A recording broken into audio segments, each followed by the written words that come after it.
Hello students, कैसे हैं आप सब। हॉस्पिटैलिटी मैनेजमेंट का आपका चैप्टर हो चुका है डिपार्टमेंट की तरफ से। ये उसके कुछ क्रिस्प नोट्स हैं जो एनसीईआरटी से बनाए गए हैं। बच्चों क्विक रिवीजन करेंगे और इम्पॉर्टेंट टॉपिक्स पे ध्यान देंगे। उससे पहले कोविड से संबंधित ज़रूरी बातें, जैसा कि आप जानते हैं, मास्क पहनेंगे, हाथ सैनिटाइज़र से साफ़ करेंगे और थोड़ी थोड़ी देर में हाथ धोते भी रहेंगे। 20 सेकंड के लिए सोशल डिस्टेंसिंग का पालन करेंगे। घर से बाहर मत निकलें जब तक ज़रूरी ना हो, और अपने घर में अगर बुज़ुर्ग हैं, बच्चे हैं, उनका स्पेशली ध्यान रखें।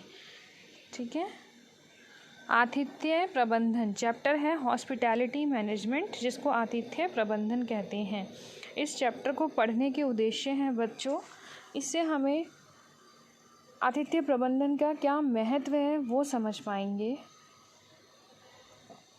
और हॉस्पिटैलिटी सेक्टर जो होता है, आतिथ्य विभाग जो होता है, उसमें खाद्य एवं पेय विभाग, इनकी कार्यप्रणाली कैसी है उसके बारे में आप जान पाओगे। हाउस कीपिंग डिपार्टमेंट के बारे में जान पाओगे। गृह व्यवस्था विभाग जो होता है उसे हाउस कीपिंग डिपार्टमेंट कहते हैं। फ्रंट ऑफिस के क्या फंक्शनिंग होती है, क्या कार्यप्रणाली होती है प्रमुख कार्यालय की, उसके बारे में जान पाओगे। और लास्ट वेरी इम्पॉर्टेंट, इस क्षेत्र में जीविका के क्या अवसर हैं वो जान पाओगे। क्या महत्व है इस चैप्टर को पढ़ने का, क्या इम्पोर्टेंस है आतिथ्य प्रबंधन की। हर सभी व्यक्ति जो कहीं जाते हैं घूमने के लिए या किसी इवेंट्स में पार्टिसिपेट करने, विभिन्न प्रकार के कार्यक्रमों में भाग लेने जाते हैं, तो उन्हें वहाँ पे रुकने के लिए एक जगह की ज़रूरत पड़ती है जो आरामदायक हो, साफ़ सुथरी हो और सुरक्षित हो। टूरिस्ट भी हो सकते हैं वो, कंफर्टेबल एनवायरनमेंट उनको मिले, वहाँ पे फैसिलिटीज़ मिले जैसी घर में होती हैं। तो इसीलिए हॉस्पिटैलिटी इंडस्ट्री, आतिथ्य विभाग, आतिथ्य उद्योग जो है वो बहुत ही ग्रो कर चुका है। और इसीलिए इस चैप्टर को पढ़ने की इम्पोर्टेंस भी है कि हम कैसे इसके विभिन्न विभागों की कार्यप्रणाली के बारे में जान पाएंगे और अपना यहाँ पे जीविका के अवसर समझ पाएंगे, और क्या पता हम इसी में अपना करियर बना लें।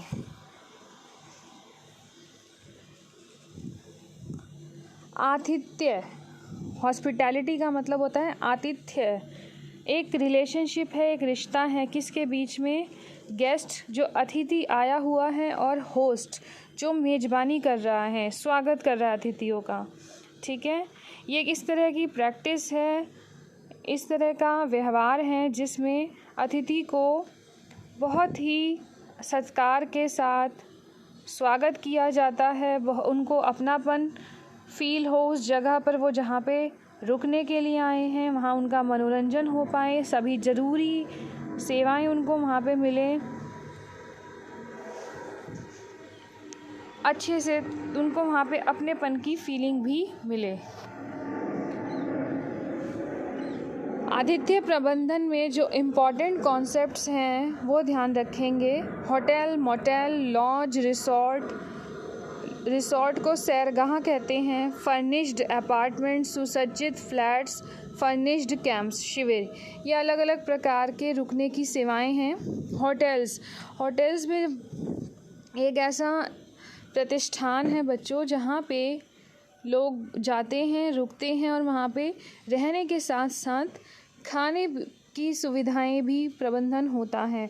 मोटेल्स में जहाँ पे आपका रूम होता है, जहाँ आप स्टे करते हो, उसके पास आपको अपनी गाड़ी पार्क करने की जगह भी मिलती है। लॉज भी किराए पर स्थान दिए जाते हैं, जगह दी जाती है रहने के लिए। वहाँ पर खाने पीने का प्रबंधन हो भी सकता है या नहीं भी। और सैरगाह रिसोर्ट बहुत ही लेज़र वाली एक्टिविटी है। ऐसा प्रतिष्ठान है जहाँ पे बहुत तरह की सुविधाएं मिलती हैं, होटल से भी ज़्यादा, और अतिरिक्त स्पा, स्विमिंग पूल, विभिन्न प्रकार के खेल इस तरह की कई गतिविधियों में वहाँ पे पार्टिसिपेट किया जा सकता है। रिसोर्ट्स इट्स लाइक कि आप पूरा फुल एन्जॉयमेंट, पिकनिक जैसा स्पॉट फैमिली के साथ, और ये थोड़ा सा महंगा भी होता है। सुसज्जित फ्लैट्स होते हैं, 2 रूम के फ्लैट भी हो सकते हैं, 3 रूम के भी, जो फुली फर्निश्ड होते हैं, जो किराए पे मिलते हैं। वहाँ पे आप महीने के लिए भी रह सकते हैं, 2 महीने के लिए भी रह सकते हैं, और अपना वहाँ पे आप खुद ही उस फर्निशिंग्स को यूज़ कर सकते हैं। फर्निश्ड कैंप्स, शिविर, जो लोग ट्रैकिंग करते हैं, विभिन्न प्रकार की एडवेंचरस एक्टिविटीज़ में पार्टिसिपेट करते हैं, पहाड़ों पे जाना, तो वहाँ पे भी जगह जगह रुकने के लिए शिविर बनाए जाते हैं, कैंप्स बनाए जाते हैं। ये टेम्परेरी इस्टेब्लिशमेंट होती है, टेम्परेरी प्रतिष्ठान होते हैं जिनको हटाया जा सकता है इन कैंप्स को। अतिथि उद्योग में बच्चों कई तरह के विभाग होते हैं जो आप ध्यान रखेंगे। आतिथ्य सत्कार और मनोरंजन, बैठक और कार्यक्रम, मीटिंग्स एंड इवेंट्स, पर्यटन टूर एंड ट्रेवल्स, भोजन और पेय सेवा, आवास या प्रमुख कार्यालय। एक अतिथि चक्र इम्पॉर्टेंट क्वेश्चन आपका बनता है। 4 स्टेप्स हैं इसमें अतिथि चक्र में। पहला है आगमन पूर्व। किसी भी गेस्ट को कहीं जाना है, रुकना है, तो वो पहले इंटरनेट पे सर्च करेगा कि किस होटल में, लॉज में, रिसॉर्ट में वो रुकेगा, ठीक है। उसके बाद उसकी बुकिंग कर लेते हैं पहले से ही। फिर उसके बाद वो वहाँ पे जाते हैं, जो बुक डेट्स होती हैं वहाँ पे उनका रजिस्ट्रेशन होता है, चेक इन होता है, फिर उनको रूम दिया जाता है, उस पर उसका आधिपत्य होता है, रूम ऑक्यूपाइड हो जाता है उनके द्वारा। फिर लास्ट स्टेज होती है डिपार्चर, प्रस्थान, फिर वो वहाँ से चेकआउट कर देते हैं। आतिथ्य प्रबंधन में कई प्रकार के विभाग शामिल होते हैं, जैसे प्रमुख कार्यालय, गृह व्यवस्था विभाग, खाद्य तथा पेय विभाग, सहायक सेवा विभाग। प्रमुख कार्यालय में फ्रंट ऑफिस जो होता है उसे प्रमुख कार्यालय कहते हैं। वहाँ पे जो स्टाफ होता है, कर्मचारी होते हैं, वो क्या सेवाएं देते हैं? स्वागत करना, वेलकमिंग।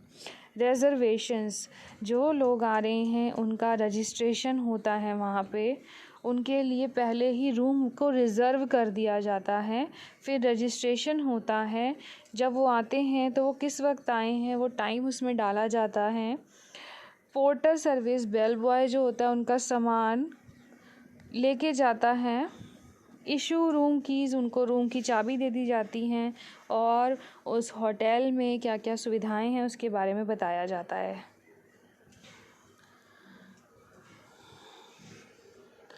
फ्रंट ऑफिस मैनेजर या प्रमुख कार्यालय प्रबंधक जो होता है उसके अंडर कौन कौन काम करते हैं? रिसेप्शनिस्ट, जो सबसे फ्रंट ऑफिस में बैठे होती हैं, सबसे स्वागती कार्यालय में। Assistant FOM, assistant front office manager, अगर फ्रंट ऑफिस मैनेजर छुट्टी पे हैं तो जो सहायक FOM है, असिस्टेंट जो है, वो उनका काम संभालते हैं ताकि किसी भी प्रकार का गैप ना हो पाए।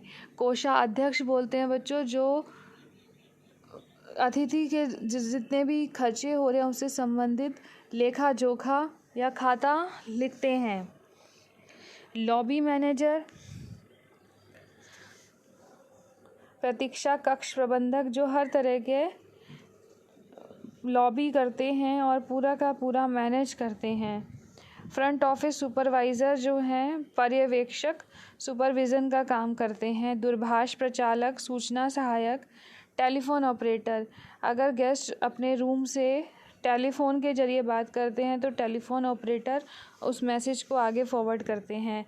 बेल कप्तान के अंडर जितने बेल बॉयज़ हैं उनके काम को मैनेज करते हैं, ठीक है। इन सभी के आपको फंक्शंस, दो फंक्शंस कि इनके क्या क्या कार्य हैं, इन सभी के फ्रंट ऑफिस मैनेजर के अंडर जो टीम है, इसमें अलग अलग ये जो लोग हैं, इनके दो कार्य आप खुद से याद करेंगे। क्वेश्चन दे रही हूँ, रिसेप्शनिस्ट और बेल कैप्टन में क्या अंतर है वो आप मुझे बताएंगे लिख के। बेल बॉय और डोरमैन में क्या अंतर है वो आप मुझे बताएंगे। हाउस कीपिंग डिपार्टमेंट, गृह व्यवस्था विभाग का जो इम्पॉर्टेंट काम है वो है यह इंश्योर करना कि गेस्ट को, अतिथि को स्वस्थ स्वच्छ माहौल मिले, एनवायरनमेंट मिले आप वहाँ का, और वहाँ पे high standards of energy maintain किए जाएं। ठीक है। क्या काम है? पहला साफ़ सफाई करना, सेकंड काम है सप्लाई करना और किसी भी प्रकार की जो लॉन्ड्री है उसको सप्लाई करना और वहाँ पे देखना कि वो रूम में है या नहीं। यूनिफॉर्म्स की सप्लाई रखना, जो भी लोग हैं वो अपनी प्रॉपर यूनिफॉर्म में रहें, वहाँ पे जितने भी कर्मचारी हैं। फ्लावर अरेंजमेंट करना इंटरनल एरिया में, होटल्स के और बाहर गार्डन और लैंडस्केप, इन सभी जगहों पे। पीड़क जंतु नियंत्रण, रूम्स में, होटल्स में कहीं भी कोई पेस्ट, कोई भी जैसे लिजर्ड, रैट्स, इस तरह के जंतु ना आए जिससे गेस्ट को हानि हो, तो उस पर भी ध्यान रखना, ये भी हाउसकीपिंग डिपार्टमेंट का काम है। और फ्रंट ऑफिस, प्रमुख कार्यालय से समय समय पर बातचीत करते रहना, कोऑर्डिनेट करते रहना कि उनको, गेस्ट को किस चीज़ की ज़रूरत है। हाउस कीपिंग डिपार्टमेंट के अलग अलग भाग हैं, विभिन्न विभाग देखेंगे। लॉस्ट एंड फाउंड, पाया खोया। बच्चों, कई बार गेस्ट की कोई ना कोई चीज़ रूम में रह जाती है। जब गेस्ट चले जाते हैं होटल से तो उसको वहाँ पे मिल जाता है वो सामान जो खो जाता है गेस्ट का, वो अगर दोबारा अप्रोच करते हैं होटल में तो। लिनन और यूनिफॉर्म रूम जो होता है वहाँ पे भी हाउसकीपिंग डिपार्टमेंट के लोग काम करते हैं। हाउसकीपिंग को मैनेज करना, गेस्ट रूम के लिए अलग स्टाफ देना ब्रिगेड, पब्लिक एरिया के लिए अलग ब्रिगेड होती है, हाउसकीपिंग कंट्रोल डेस्क और फ्लावर अरेंजमेंट के लिए अलग टीम होती है। कैसे वहाँ पे स्टाफ बनता है, किस तरह से कौन कौन क्या क्या काम करता है वो देखेंगे हम। इन सब के फंक्शंस आपको खुद से याद करने हैं। इंटीरियर डेकोरेटर होता है, साज सज्जा होटल की, रूम की, कि कहाँ क्या फर्नीचर रहेगा। एक एग्जीक्यूटिव हाउसकीपर होता है, हाउसकीपिंग कंट्रोल डेस्क होता है, असिस्टेंट हाउसकीपर होता है, फ्लोर सुपरवाइज़र, तल पर्यवेक्षक, हर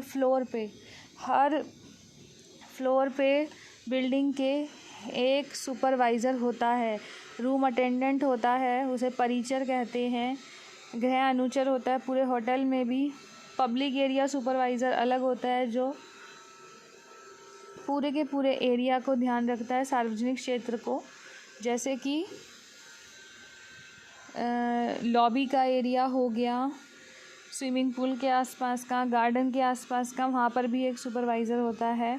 हेड हाउसमैन होता है घर का, हाउसमैन भी होता है, गार्डनर होता है, फ्लोरिस्ट होता है। Linen room uniform supervisor, linen room में भी एक सुपरवाइज़र होता है। क्लीनिंग जो है हाउसकीपिंग डिपार्टमेंट का सबसे इम्पॉर्टेंट फंक्शन है, इम्पॉर्टेंट काम है। क्लीनिंग करने के लिए विभिन्न प्रकार के इक्विपमेंट्स का इस्तेमाल होता है, जैसे वैक्यूम क्लीनर्स, अलग अलग तरह के ब्रशेस, बर्तन में यहाँ पे मतलब है बाल्टी, बकेट्स, अलग अलग तरह की बड़ी बकेट्स, झाड़ू और मॉप्स, इन सब का यूज़ होता है वहाँ पे। क्लीनिंग डस्टिंग के लिए क्लोथ्स का, ट्रॉलीज़ का भी यूज़ होता है। पूरी की पूरी ट्रॉली हर फ्लोर पे लेके जाई जाती है जिसमें सारा क्लीनिंग का सामान अरेंज होता है। फूड एंड बेवरेजेस डिपार्टमेंट, खाद्य एवं पेय विभाग अलग है, वहाँ पे kitchen, banquets, restaurants, room service, stewarding, bars, coffee shops, ये सभी डिपार्टमेंट होते हैं वहाँ पे। स्टीवर्डिंग का काम होता है स्टोरेज और मेंटेनेंस करना और सफाई करना, क्रॉकरी की, बर्तनों की, यानी कि जो कांच के स्पेशली होते हैं, कटलरी की और ग्लासवेयर्स की। किचन में अलग अलग शेफ़ और कर्मचारी होते हैं जिनके नाम है executive chef, main, deputy chef, chef the parties और कुक्स रसोइयाँ हैं। कुक जो खाना बनाते हैं। एग्जीक्यूटिव शेफ़ सब कुछ प्लान करके रखता है। रेस्टोरेंट में रेस्टोरेंट मैनेजर होते हैं, senior restaurant manager, head waiter, waiters होते हैं, स्टूवर्ड्स होते हैं, असिस्टेंट वेटर्स होते हैं। होटल में मैनेजमेंट प्रोसेस कैसे चलता है? आयोजन, ऑर्गेनाइजिंग का क्या मतलब होता है? संयोजन करना, प्लानिंग मतलब आयोजन, ऑर्गेनाइजिंग संयोजन, कोऑर्डिनेटिंग, स्टाफिंग, डायरेक्टिंग, कंट्रोलिंग और इवैल्यूएटिंग। इवैल्यूएटिंग मतलब लास्ट में मूल्यांकन करना, कंट्रोलिंग नियंत्रण करना, डायरेक्टिंग निर्देश देना, स्टाफिंग कर्मचारियों को लगाना अलग अलग कामों के लिए। कोऑर्डिनेटिंग का मतलब होता है आपस में समन्वय स्थापित करना। एसेंशियल स्किल्स जो रिक्वायर्ड हैं, जो वहाँ पे लोग काम करें, वेल ग्रूम्ड हों, अच्छे हों, अच्छी तरह से अपने ड्रेसअप हों, स्माइलिंग फेस के साथ काम करें, उनको विभिन्न प्रकार की भाषा आती हो, उनकी बात करने की अपनी क्षमता अच्छी हो, जिसे कम्युनिकेशन स्किल्स कहते हैं। गुड मैनर्स और एटिकेट्स उनमें हो। क्वेश्चन आपके लिए है कि यूथ की हॉस्पिटल इंडस्ट्री में क्यों ज़रूरत है? क्योंकि यूथ में एक एनर्जी होती है, वो अभी उन्होंने एजुकेशन कंप्लीट की होती है, तो उनको नई लेटेस्ट नॉलेज भी होती है, टेक्नोलॉजी का कैसे यूज़ करना है उसका भी पता होता है। वो बहुत एनर्जेटिक होते हैं, उनमें अधिक पैसा कमाने की चाह और लगन भी होती है। इसमें स्कोप जो है काम करने का वो टॉप मैनेजमेंट पे भी है, मिडिल मैनेजमेंट पे भी है, जूनियर मैनेजमेंट पे भी है, सुपरवाइज़र के रूप में भी है और ऑपरेशन स्टाफ के रूप में भी है। Career opportunities, house keeping department different level पर एज पर हायरार्की काम करता है। इसमें आपको उद्यमिता से संबंधित अपॉर्चुनिटीज़ भी हैं कि आप अपना खुद का काम और होटल्स में विभिन्न प्रकार की सर्विसेज प्रोवाइड कराने का काम भी कर सकते हो।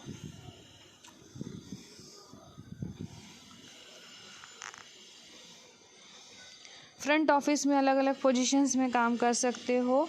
फ्लावर अरेंजमेंट, फ्लावर सप्लाई, इन सब से रिलेटेड भी आप बिजनेस अपॉर्चुनिटीज़ तलाश सकते हो और थीम बेस्ड इवेंट्स भी ऑर्गेनाइज कर सकते हो।